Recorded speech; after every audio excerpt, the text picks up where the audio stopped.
Gari ya Jangwani. Naam, mtazamaji wa Trend TV, bwana, moja kati ya vitu ambavyo sasa hivi hapa vinazungumzwa zaidi huko mitandaoni ni kutokana na hii video ambayo imeenda viral kutokana na mvua ambazo sasa hivi hapa zinanyesha Dar es Salaam.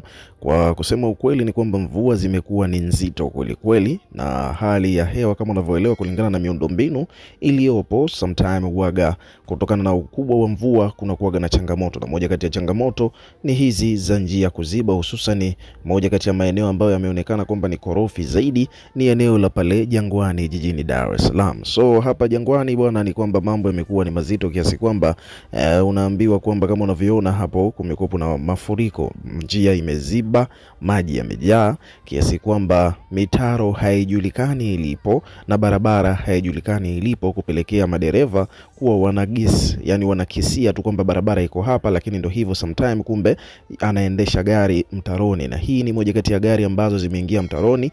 Gari hii bwana ni aina ya Prado hiyo Toyota, na ni moja kati ya gari za gharama sana, na kitendo cha gari hii kuingia mtaroni na kukwama hapo na watu walikuwa katika jitihada za kuweza kuinasua, kuiondoa hapo katika mtaro, ni moja kati ya video ambazo zimeenda viral na zimewagusa watu wengi sana, ukizingatia thamani ya gari na pia vile vile ukizingatia kwamba hii ni changamoto ambayo watu wengi sana sasa hivi wanakutana nayo, hususan watu ambao wana mizunguko ya mjini, maeneo ya Kariakoo, watu ambao wanaitumia njia ya Jangwani. Hii ni changamoto ambayo imekuwa ni kubwa sana hapa town. So kutokana na hii video ni kwamba kwenda viral, ni kwamba watu mbalimbali wamekuja kuweka maoni yao katika page mbalimbali ambazo zimeiposti video hii.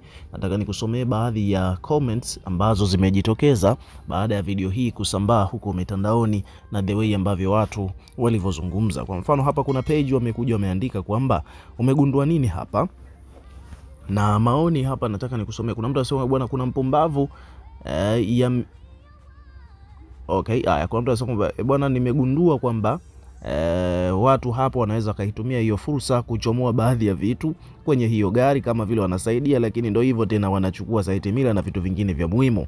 Kwa mtu anasema bwana, hatuchezi. Kwa mtu anasema bwana, tumegundua kwamba Yanga ni ya vyura. Kuna mtu anasema bwana, ila Jangwani kazi ipo. So hivyo ndivyo mambo yalivyo. Kwa hiyo watu wengi sana wamezungumza, kila mtu amezungumza la kwake, na wewe pia ukiwa kama mdau, hebu tuambie chochote kuhusiana na mvua zinavyonyesha na pamoja na matukio kama haya ya ajali za hapa na pale ambazo zimekuwa zikitokea on a daily basis. Ukiwa kama mdau, weka maoni yako katika comment section, na pia hakikisha una subscribe kwa ajili ya kupata update zaidi.